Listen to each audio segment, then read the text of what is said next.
नमस्कार, आप देख रहे हैं स्वतंत्र आवाज जनसंवाद। हम हैं एसपी चक्रवर्ती। आज हम जनपद अंबेडकर नगर के अयोध्या मंडल अंतर्गत एक ऐसी शख्सियत से मुलाकात कराएंगे जो जिनका देखने में जिनकी उम्र बहुत कम है, लेकिन राजनीतिक सफ़र ठीक ठाक है। बचपन से ही राजनीतिक जीवन, जब से ये मुझे लगता है कि बालिग हुए हैं तब से राजनीतिक सफ़र इनका है। हमारे पिछले भी लगभग 1-1.5 साल पुराने वीडियो में आप इनका परिचय अगर ढूंढेंगे तो पाएंगे कि हमने इसके 1-1.5 साल पहले भी इनका एक एक्सक्लूसिव इंटरव्यू चलाया था, जिसमें इन्होंने अपने जीवन से संबंधित सारी बातें कही थी। आज हम सीधे सीधे मुद्दे पर आएंगे, क्योंकि सामने जो विधानसभा का चुनाव है, जिला पंचायत का चुनाव है, और अपने जिस दल के साथ लग करके लगातार जिला पंचायत के चुनाव की तैयारी करवा रहे हैं और अपने जिला अध्यक्षों को लेकर के, अपने कार्यकर्ताओं को लेकर के जिस तरीके से राज्यपाल और महामहिम राष्ट्रपति महोदय को ज्ञापन सौंपने का काम कर रहे हैं, उस पर हम चर्चा करेंगे।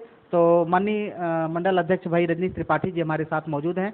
बहुत बहुत स्वागत है त्रिपाठी जी। धन्यवाद। त्रिपाठी जी, सीधा सीधा सवाल मुद्दे पर हम आकर के करेंगे, क्योंकि दर्शक के पास इतना समय नहीं होता है कि वो बहुत लंबी वीडियो को देखें। हम सीधा सीधा सवाल आपसे करेंगे कि जो आज के डेट में आप लोगों ने पूरे प्रदेश में, मुझे जहाँ तक मैंने आज सर्वे किया है, आपके ग्रुपों को खंगाला है, ट्विटर को खंगाला है, तो पता चला है कि पूरे प्रदेश में राष्ट्रपति शासन लगाने के लिए आपके प्रदेश के सभी कार्यकर्ताओं ने, यहाँ तक कि आपके राष्ट्रपति, आपके जो ये क्या नाम है, राष्ट्रीय अध्यक्ष महोदय हैं, राष्ट्रीय अध्यक्ष महोदय से लेकर के सभी कार्यकर्ताओं ने तहसील स्तर पर जाकर के तहसीलदार के द्वारा, यानी एसडीएम उप जिलाधिकारी के द्वारा महामहिम राष्ट्रपति महोदया को आप लोगों ने ज्ञापन सौंपा है कि पूरे प्रदेश में राष्ट्रपति शासन लगाया जाए।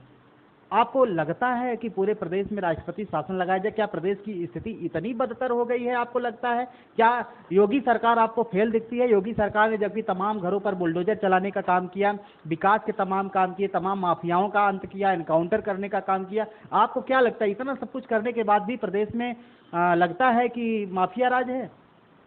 इस यूपी सरकार में जहाँ तक अभी तक मैं अपने बारे में बताता हूँ, मेरे पार्टी के राष्ट्रीय अध्यक्ष पूर्व आईपीएस आदरणीय अमिताभ ठाकुर साहब के द्वारा और पार्टी के द्वारा एक मुहिम चलाई गई, जिसमें आज के दिन पूरे प्रदेश में हम लोग जिला कलेक्ट्रेट पे एसडीएम के माध्यम से और जिलाधिकारी के माध्यम से ज्ञापन दिया गया, जहां राष्ट्रपति शासन लगाने की मांग की गई है। और यूपी के कानून व्यवस्था की अगर हम बात करें तो पूरी तरीके से ध्वस्त है, कानून व्यवस्था पूरी तरीके से ध्वस्त है। कहाँ आपको ध्वस्त दिखाई देती है? पूरी तरह से फेल है। जो विकास के वादे हैं वो झूठे नज़र आ रहे हैं, और कानून की व्यवस्था, अगर सख्त कानून के बारे में बात करें तो वो भी पूरी तरीके से फ्लॉप नज़र आ रहा है। क्यों आपको उत्तर प्रदेश पुलिस सक्रिय नहीं दिखाई दे रहे? रात रात भर गश्त करती है, लोगों का एनकाउंटर कर रही है, 376 जैसे बलात्कार की अगर घटनाएं घट रही हैं, उनके साथ जो है एनकाउंटर की घटनाएं हो रही हैं, उन्हें जेल भेजने का काम हो रहा है, माफियाओं के घर पर बुलडोजर चलाया जा रहा है, उनका अंत हो रहा है। अतीक अहमद जैसे माफिया का अंत किया गया इलाहाबाद में। आपको क्या लगता है कि अभी भी कहाँ जो है गुंडाराज है? जो इनकाउंटर किया गया है वो केवल सीधे सीधे दिशा निर्देश पे किए गए हैं। सीधे सीधे दिशा निर्देश पे जो भी इनकाउंटर किया गया वो सीधे दिशा निर्देश पे किया गया है। इनको देखे, जो सीधे से सरकार के द्वारा जो भी जिनको भी टारगेट किया गया उनका सीधे इनकाउंटर किया गया। तो आपको क्या लगता है कि माफियाओं का एनकाउंटर नहीं होना चाहिए, उन्हें माफियागिरी करनी चाहिए? नहीं, माफियाओं का इनकाउंटर होना चाहिए, लेकिन जो माफिया सबका इनकाउंटर होना चाहिए ना। जो शासन में है, जो मंत्री हैं, उनका भी इनकाउंटर होना चाहिए, जो शासन में नहीं उनका भी इनकाउंटर होना चाहिए। तो क्या लगता है, विकास दुबे, अतीक अहमद आपको माफिया नहीं, आपको समाज सेवी लगते हैं? नहीं लगते हैं, ये भी इनकाउंटर उनका हुआ भी, लेकिन वही धनंजय सिंह है, उनके ऊपर कोई कार्रवाई नहीं हुई। कहीं वो सरकार के अंग है तो उनको बचाया जा रहा है। हाल ही में संतकबीर नगर में हमारी तरफ से एक घटना घटी, जिसमें संजय निषाद के बेटे जो है सीधे संलग्न दिखाई दिए, लेकिन उनके ऊपर शासन की कोई नज़र नहीं है। तो अपने लोगों को बचाया जा रहा है सीधे सीधे। आपका कहने का मतलब है कि चिन्मयानंद से लेकर के बृजभूषण शरण सिंह तक पर कोई कार्यवाही प्रशासन नहीं कर रही है, प्रशासन उन पर कार्यवाही कर रही है जो भारतीय जनता पार्टी से नहीं जुड़े हैं। तो आपको क्या लगता है कि इसी उद्देश्य को लेकर के राष्ट्रपति शासन लगा देना चाहिए? नहीं, ये तो उद्देश्य तो बहुत बड़ा उद्देश्य है, अपने लोगों को शरण देना, अपने लोगों का बचाव करना और दूसरे लोगों को सीधे सीधे जेल में भरना।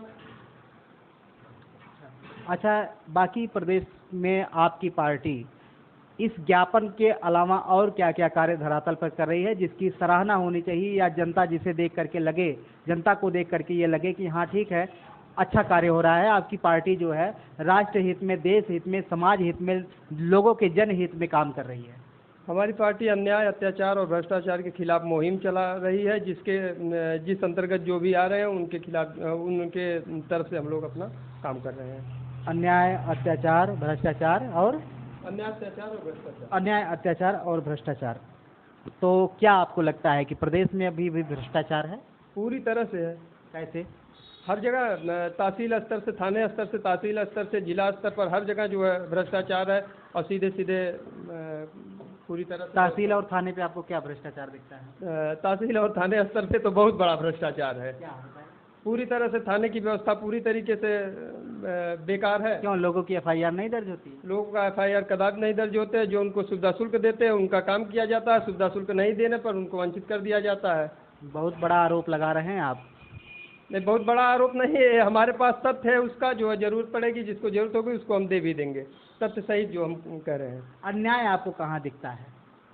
अन्याय बताए तो आपको, जो है तहसील स्तर, थाने स्तर। नहीं, ये तो भ्रष्टाचार है नेताजी, मंडल अध्यक्ष जी, ये तो भ्रष्टाचार है। आपको अन्याय क्या दिखता है? अन्याय भी तो बहुत बड़ा अन्याय है ना। कोई अपने हक की लड़ाई लड़ने के लिए कहीं आया, उसके साथ रिश्वतखोरी की गई, रिश्वत ली गई, और जो भी हमारे पास तथ्य है हम तथ्य से कह रहे हैं। जब जरूरत होगी, जिसको आवश्यकता होगी तो हम दिखा भी देंगे। उसके साथ रिश्वत भी लिया गया, उसका काम भी नहीं किया गया। कहने का मतलब अभी आप नहीं बताएंगे, लेकिन कभी अगर डिबेट में मामला आएगा तो बताएंगे। हम बता देंगे। ठीक है। और बाकी आपकी पार्टी जमीनी स्तर पे अपने पार्टी के अस्तित्व को और आगे बढ़ाने के लिए क्या क्या काम कर रही है? हम लोगों का केवल एक ही क्षेत्र है, अन्याय, अत्याचार और भ्रष्टाचार के खिलाफ, और इसके साथ हम लोग अपनी मुहिम को आगे बढ़ाते रहेंगे। और अन्याय, अत्याचार, भ्रष्टाचार कहीं भी दिखा तो हम लोग तुरंत लड़ाई लड़ने का काम करेंगे। हमारे स्टूडियो में आप पधारे, बहुत बहुत धन्यवाद त्रिपाठी जी। और आखिरी में जाते जाते अपने कार्यकर्ताओं से, अपने मंडल के कार्यकर्ताओं से जो पार्टी के साथ जुड़े हैं या नहीं जुड़े हैं, अगर वो ये वीडियो देखेंगे तो उनके बीच में अपना संदेश क्या पहुंचाना चाहेंगे? मैं अपने 5 जनपदों का मंडल अध्यक्ष हूँ, और मैं अभी अपने सभी साथियों से निवेदन करूँगा, कहना भी चाहूँगा कि आप लोग तन्मयता के साथ, मेहनत के साथ, ईमानदारी के साथ अन्याय, अत्याचार, भ्रष्टाचार के खिलाफ जो अपने मुहिम को जारी रखें, मेहनत करें, आगे बढ़ें। अगर आपको किसी भी प्रकार की दिक्कत आती है तो आप सीधे हमसे संपर्क करिएगा। मैं हर समय आपके साथ हूँ और रहूँगा। बहुत बहुत धन्यवाद मंडल अध्यक्ष जी। आप सुन रहे थे रजनीश त्रिपाठी, जो कि आज़ाद अधिकार सेना पार्टी के मंडल अध्यक्ष हैं, अयोध्या मंडल के मंडल अध्यक्ष हैं। हम इसी प्रकार से लगातार आपको ऐसे लोगों के साथ रूबरू कराते रहेंगे जो अपने दलों के उत्थान के लिए, या समाज के उत्थान के लिए, राष्ट्र के उत्थान के लिए, देश के उत्थान के लिए, जनहित के लिए काम कर रहे हैं। हम ये भी कहना चाहेंगे कि जो लोग हमारे चैनल के माध्यम से अपनी बात को रखना चाहते हैं, हमसे सीधा संपर्क कर सकते हैं। हम आपकी बात को आप तक और जनता तक, लोगों तक पहुंचाने का काम करेंगे। आप देख रहे हैं स्वतंत्र आवाज जनसंवाद। हम हैं एसपी चक्रवर्ती। बने रहें हमारे साथ। नमस्कार।